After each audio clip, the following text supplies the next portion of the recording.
You'd really abandon your sick mother for a vacation? My sister sneered. Her words cut so deep I almost choked. For a second, I believed her. And then, I found the confirmation for her non-refundable first-class cruise tickets booked for that very same week. My name is Corinne, and this story begins with a lie. They say you should never go looking for something you don't want to find. I wish I'd listened. It was a Tuesday night, the air in my mother's house thick with the scent of lavender potpourri and unspoken rules.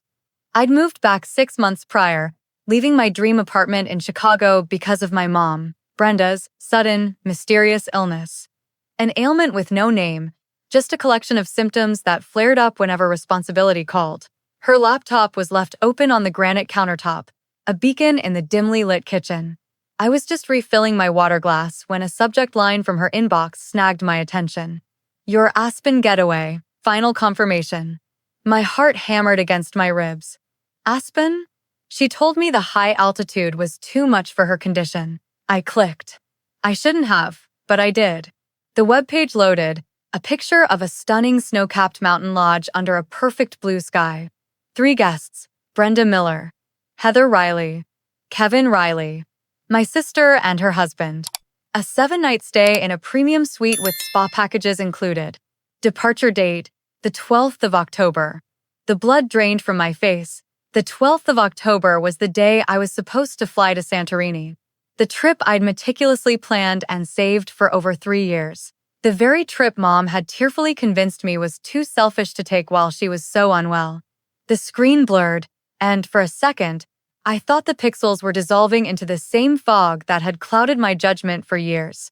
If you're watching this right now and you've ever had that sinking feeling in your stomach, that moment where a small, ugly truth clicks into place, do me a favor and just tap that like button so I know I'm not alone in this. They were leaving without me. Again. My hands gripped the cool edge of the counter, anchoring me as a wave of memories crashed over me. It wasn't just about Santorini. It was about the lifetime of excuses. I remembered sitting in this very kitchen 2 months ago, my Santorini itinerary spread out like a treasure map. Brenda had shuffled in, clutching her chest, her voice a fragile whisper. Oh, honey, it looks wonderful, but with my health so uncertain. What if I have an episode while you're halfway across the world? The doctors say any stress could be a major trigger. The unnamed doctors. The untraceable episodes. The convenient medical advice that only ever seemed to apply to my independence. Her illness was a phantom, a shape-shifting monster that was debilitating when the mortgage was due or when I had plans with friends, but miraculously went into remission the moment Heather called with an invitation to the mall. Just last week, she claimed her vertigo was so bad she couldn't possibly help me bring in the groceries. Yet an hour later, she was power walking through Nordstrom with Heather, on the hunt for new shoes. All for this? For a secret trip to Aspen? I sacrificed my life in Chicago, my apartment with that perfect view of Lake Michigan, the morning light I loved so much, all for a lie. I paid the penalty for breaking my lease, lost my security deposit, and packed up my freedom in cardboard boxes because my mother swore she couldn't be alone. It's a special kind of trap, isn't it? The one baited with family duty. Down in the comments, let me know if you've ever had to choose between your own happiness and what someone else claimed they needed from you. Type my turn if you believe it's finally your time. This wasn't care. It was a cage. And I was just realizing I'd been holding the key all along. The lavender scent in the house suddenly felt suffocating. A cold, quiet rage began to replace the hot tears of betrayal. This Aspen trip wasn't cheap. The suite alone was thousands of dollars. Where did the money come from? My mind immediately went to the Miller family account, a joint checking account we'd set up years ago for household expenses and emergencies. My contribution was a significant, automatic withdrawal from my paycheck every month, a condition of my moving back rent-free. The next morning, fueled by a sleepless night, I offered to organize my mom's home office, a task she'd been putting off because of her fatigue. Her file cabinet was a fortress of meticulous records. I found the folder labeled Family Account almost instantly. My fingers trembled as I pulled out the most recent bank statement. The numbers stared back at me in stark, unforgiving, black, and white. It was all there. My name. Corinne Miller, $1,200, monthly automatic transfer. Then my mother's name, Brenda Miller, $200, manual deposit. And my sister's, Heather Riley, $200, manual deposit. My breath hitched. I was putting in 6 times what they were. My mind reeled, trying to rationalize it. Maybe it was a one-time thing? I frantically dug through the folder, pulling out statement after statement, going back 2 years. The pattern was the same. Every single month. An unwavering, calculated disparity. It wasn't an arrangement for mutual support. It was a financial pipeline with a single source. Me. The realization hit me like a physical blow. I wasn't just the live-in caregiver for a phantom illness. I was the primary benefactor of their lifestyle. This wasn't a family account. It was my account, and they were just dipping into it whenever they pleased. But it got worse. Behind the bank statements, tucked away in a dusty accordion folder labeled Household Projects, I found my mother's handwritten ledger. Her cursive was perfect, each loop and cross of the T a delicate, deliberate stroke. It was a meticulous record of every major withdrawal. My eyes scanned the entries, my blood running cold. Heather's kitchen remodel, granite countertops, $4,500. Kevin's new golf clubs, anniversary gift, $1,800. Down payment for Heather's SUV, $7,000. Page after page, a detailed history of their lives, funded by my labor.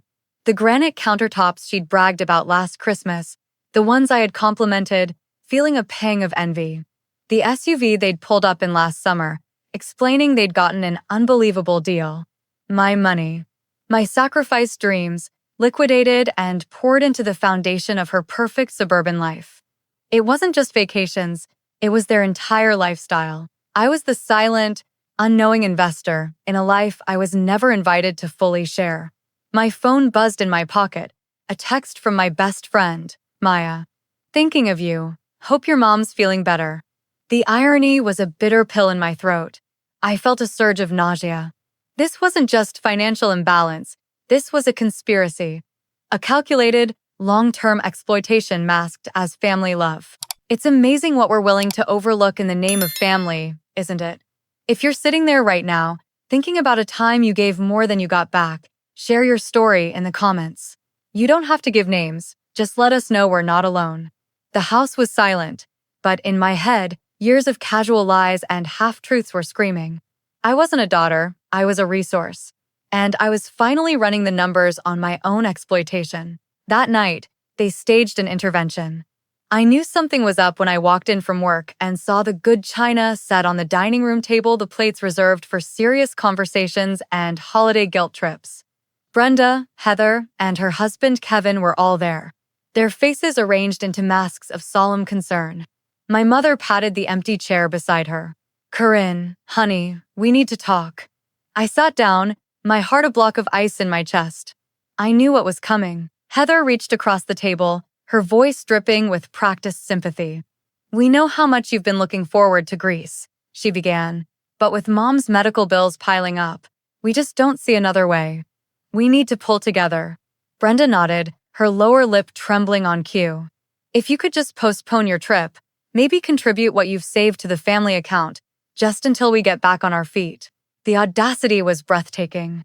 They wanted the last of my dreams, the very last thing that was truly mine. I let the silence hang in the air for a beat, watching them. I saw the greed in their eyes, thinly veiled by fake concern.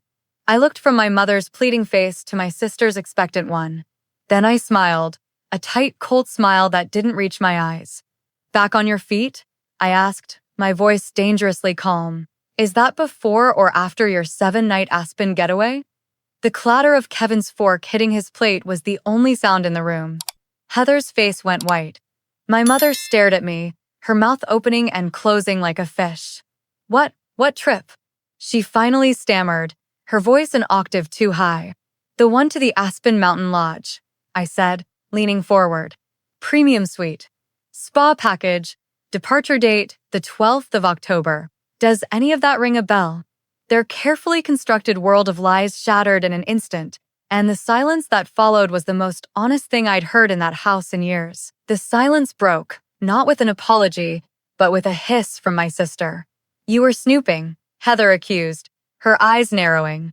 You went through Mom's private emails. What gives you the right? It was a classic deflection, an attempt to paint me as the villain. But the old guilt-ridden Corinne was gone, replaced by someone who had spent the last 24 hours staring at the raw data of their betrayal.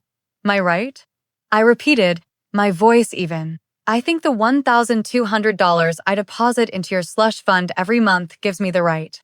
The money that paid for your granite countertops and Kevin's SUV gives me the right. My entire life, which I put on hold for a fake illness, gives me the right. Brenda's face, which had been pale with shock, began to flood with an angry, mottled red. The mask of the frail invalid was dissolving. That is not what this is about, she insisted, her voice losing its fragile tremor and gaining a hard edge. This is about family loyalty, about being there for your mother when she needs you. Mom needs my money, not me. I corrected her, the truth of it landing solidly between us. There's a difference. I pushed my chair back from the table, the legs scraping against the hardwood floor. The sound was decisive, final. I looked each of them in the eye. I'm going to Santorini, I said, not as a plea, but as a statement of fact.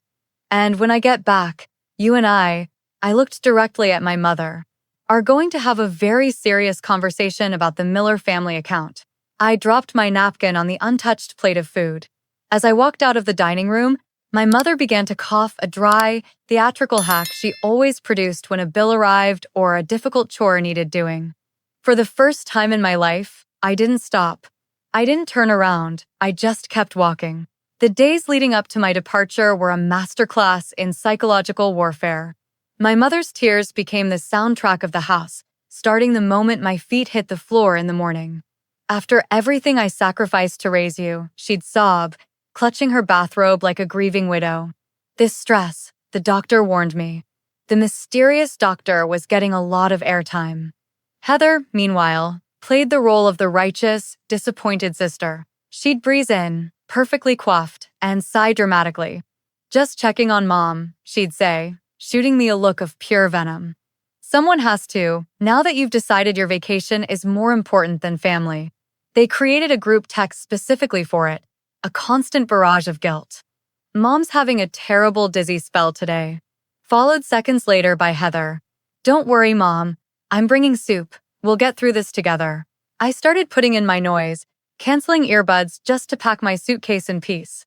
It's incredible how loud the guilt can get when you finally start choosing yourself, right? I want you to do something for me in the comments. If you've ever felt this kind of pressure, comment with the word SHIELD. Let's create a wall of support for everyone who's ever had to protect their own peace. One evening, while searching for my passport in my old childhood desk, my fingers brushed against a shoebox. Photos. I pulled them out. There was Heather and Mom at Disney World, Heather and Mom at the Grand Canyon, Heather and Mom on a beach in Florida, laughing. Dozens of pictures spanning 20 years of family vacations. I wasn't in a single one. It was the proof I never knew I needed. This wasn't a recent betrayal, it was a lifelong pattern, and I was finally breaking it. The shoebox of photos lit a fire under me. This was no longer just about taking a vacation, it was about reclaiming a life. I realized I couldn't just walk away for 2 weeks and expect things to be different when I returned. I needed an exit strategy. I needed to understand the full picture of my entanglement. I went back to the file cabinet in the study, but this time I wasn't looking for evidence of their lies. I was looking for the architecture of my cage. Deep in the back of the bottom drawer, in a thick folder marked Property Records, I found the deed to the house. I expected to see my mother's name, and perhaps my late father's. I unfolded the thick, legal paper, my eyes scanning the dense text. And then I saw it. Under the heading, Owners, there were 2 names, Brenda Miller and Corinne Miller. My breath caught in my throat. I read it again.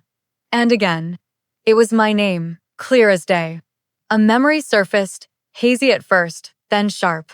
My grandmother, on her deathbed, holding my hand. She'd always seen my mother's manipulative streak. I helped your mother with the down payment on that house, she'd whispered. I made sure your name was on it. So you'd always have a home, Corinne. A real home that's truly yours. I had been a teenager and thought it was just a sweet, rambling sentiment. It wasn't. It was a failsafe. A lifeline thrown across time. I sank into the leather office chair, the document clutched in my hand. A strange, powerful calm washed over me. I wasn't a guest in my mother's house, living there on her charity. I was a co-owner, and they had no idea that I knew. The game had just changed, and I was holding the trump card. Standing at the gate at O'Hare International Airport, I felt a tremor of fear, the ghost of a lifetime of conditioning. My phone buzzed in my hand, a final, desperate assault. 7 missed calls from my mother. Then the texts from Heather started, a rapid-fire bombardment. Mom is beside herself with worry. You need to call her now. You can't just disappear like this. This isn't what a family does. She says the stress is making her chest hurt. You're being incredibly selfish. I did. And then the final text, the one that sealed it all. The Aspen trip might be canceled because of the money you're wasting. Are you happy now? And a strange thing happened. I laughed.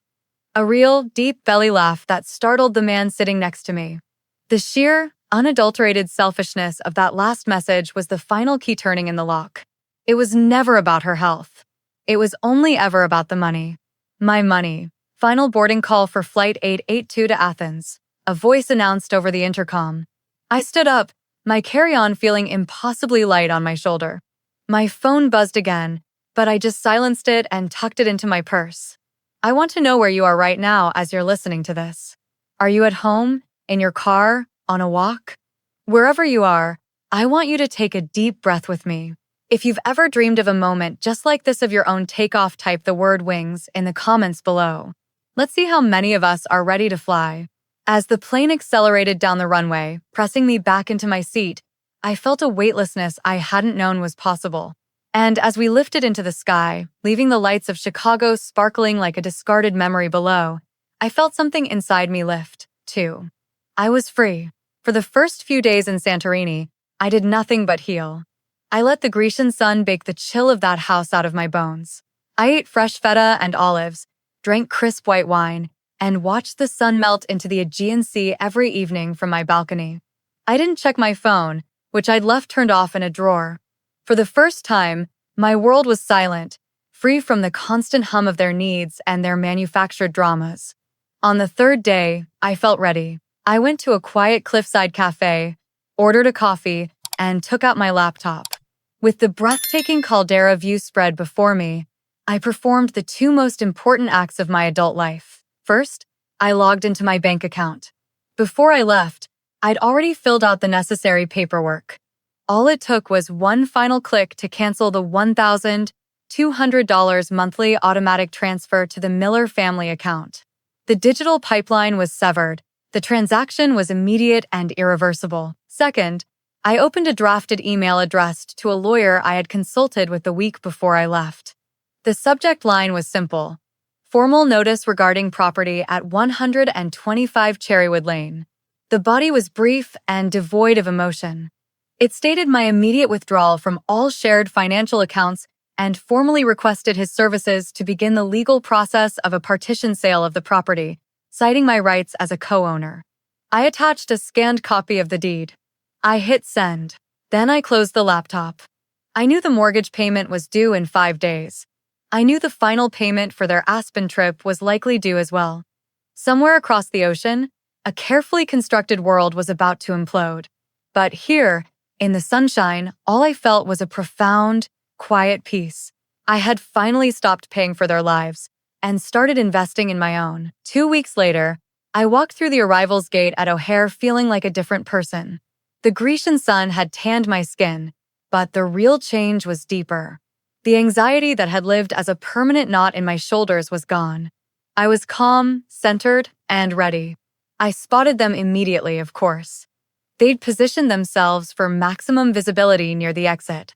It was a pathetic spectacle. My mother, Brenda, was slumped in a wheelchair she absolutely did not need, a pilled gray blanket draped dramatically over her legs. Heather stood beside her, wringing her hands and scanning the crowd with the frantic energy of a stage actress. Have you ever seen a performance so transparent you almost wanted to give it an award? I mean, the wheelchair? That's a bold choice. In the comments, Drop a number from 1 to 10 to rate this particular piece of airport theater. Let's see what the judges have to say. Heather rushed toward me, her eyes brimming with manufactured tears. Corinne. Oh, thank God. We've been out of our minds with worry. Mom's health took a terrible turn. My mother reached for my hand, her grip surprisingly strong for someone supposedly at death's door. Sweetheart, I'm so sorry, she whispered, her voice cracking. We were wrong. The apology lasted all of 5 seconds before the mask slipped. But the bank called, honey, about the mortgage. It's past due, and without your money in the account. The words washed over me, but they couldn't touch me. I felt like I was watching a movie of my old life. I pulled my hand away gently and glanced at my phone. My car should be here, I said, my voice pleasant and distant. Heather's face froze. Car? We're here. We came all this way to pick you up. A black sedan pulled up to the curb outside. I know, I said, shouldering my bag. But I made other arrangements. You can follow me. Her confusion was palpable. What are you talking about? You're coming home. I looked at her, then at my mother, whose miraculous recovery had already begun as she sat up straighter in the wheelchair. Oh, I'm going to the house, I said. But I'm not coming home. The 15-minute drive was silent, but I could feel their fury radiating from the car behind me. When we turned onto Cherrywood Lane, my mother let out an audible gasp. There, parked in the driveway, was a large yellow moving truck. 2 men in uniforms were carefully loading a stack of boxes labeled Corinne books onto it. Heather slammed her car door, her face a storm of confusion and rage. What have you done? She demanded as I paid my driver. What is all of this? I didn't answer. I just walked up the path and opened the front door to the house I co-owned, holding it open for them to enter. If the truck was a shock, the scene in the living room was a tactical explosion. The space had been transformed. My best friend, Maya, gave me a reassuring nod from her post by the fireplace. But the main event was at the dining room table. A woman in a sharp navy blue suit sat there, stacks of documents and file folders arranged before her with military precision. She looked up as we entered and gave a crisp, professional smile. You must be Brenda and Heather, she said. I'm Miss Davis, a paralegal from Mr. Albright's law firm. My mother stumbled backward as if she'd been physically struck. Law firm? She whispered. Heather's eyes darted between the movers, the paralegal and me, the full scope of the situation finally dawning on her.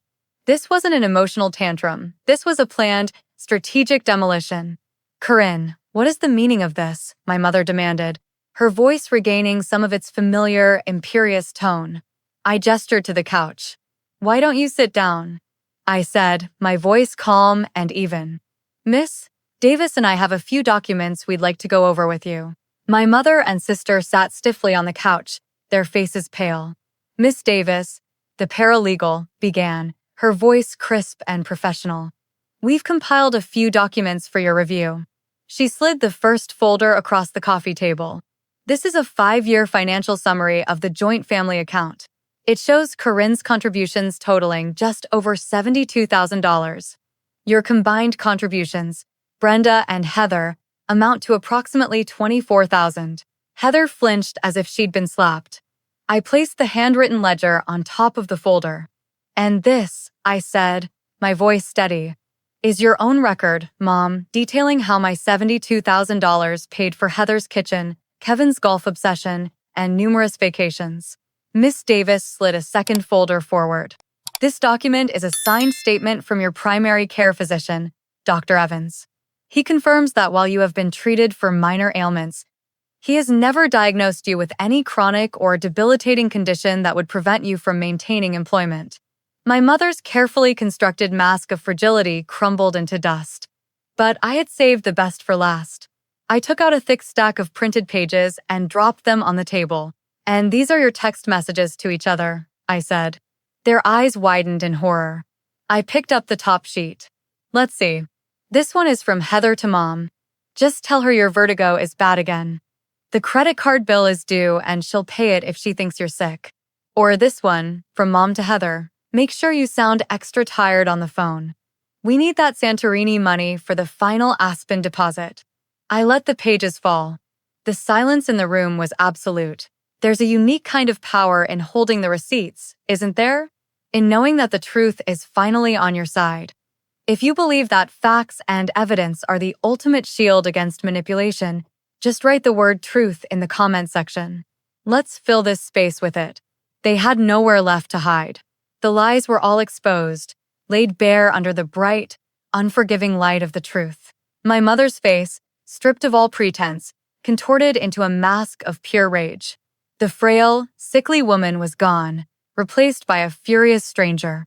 "You ungrateful child," she hissed, her voice low and venomous. "After I sacrificed everything for you."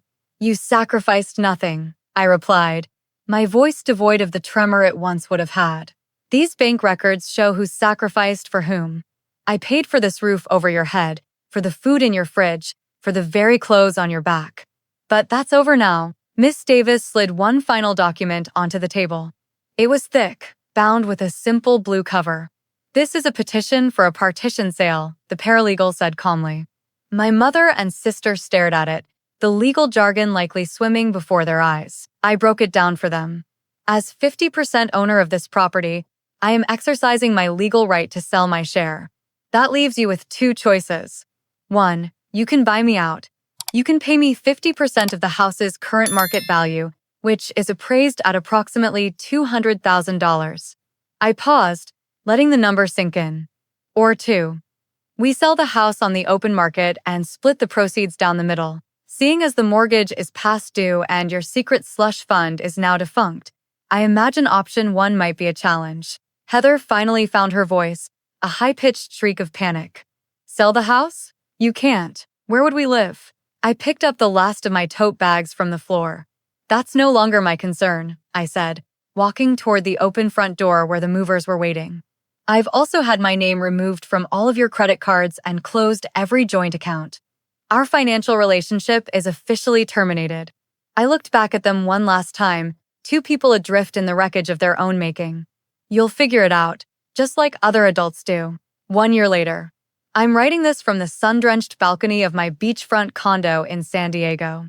The only sound is the gentle rhythm of the Pacific waves and the clinking of ice in my glass. I never knew life could be this quiet, this peaceful. Walking away from that house was like walking out of a thick, suffocating fog I didn't even realize I'd been living in. The house sold in less than a month. After the mortgage and fees were settled, my half of the proceeds was more than enough for a down payment on this place and a healthy cushion for my new life.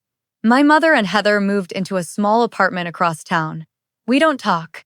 Sometimes I get a tentative text on a holiday or my birthday, but the old manipulations are gone, replaced by a stilted, awkward politeness. I reply, but I don't engage. The door is closed. Freed from the constant stress and financial drain, my career in marketing took off. I was promoted to senior director 6 months ago, and my portfolio is filled with successful campaigns. It turns out that when you're not pouring all your energy into keeping a toxic family afloat, you have an incredible amount left over for your own dreams. Maya and I are closer than ever, and I've built a beautiful community here, my chosen family. We have barbecues on the beach and go hiking on the weekends. These are people who celebrate my successes and support me without a hidden agenda. Sometimes, I catch my reflection in the glass of the balcony door, and I barely recognize the woman staring back. The worry lines are gone from her forehead. Her shoulders are relaxed. She looks happy. She looks free. Because she is. The sun is setting now, painting the sky in shades of orange and pink that feel like a promise. Looking back, it would be easy to say this story is about revenge, but it isn't. Revenge is about inflicting pain. This was about ending it. It was about survival. For years, I believed my value was tied to how much I could give, how much of myself I could sacrifice on the altar of family. I thought that setting myself on fire was the only way to keep everyone else warm. But that's a lie. We are told to keep us in our place, to keep the system running smoothly. The truth is, your life, your energy, your dreams, and your money are yours. You are not a renewable resource for other people's consumption. You are the lead character, the author, and the hero of your own story. If anything in my story has resonated with you, if you feel that familiar weight of obligation threatening to drown you, Please hear me. You do not have to burn down the house to save yourself. But you do have to be willing to walk out the door. You have to be willing to choose your own peace over their comfort, your own future over their demands. It starts with one small no. It starts with $1 moved into a private savings account. It starts the moment you decide that you are worthy of saving. My story found its ending, but yours is still being written. The most important lesson I learned is that you are the only one who can write it. If you believe in the power of choosing yourself, of rewriting your own narrative, then hit that subscribe button and join this community. We are a family of survivors, of architects of our own joy. Thank you for listening. And remember, you deserve to be the main character in your own life.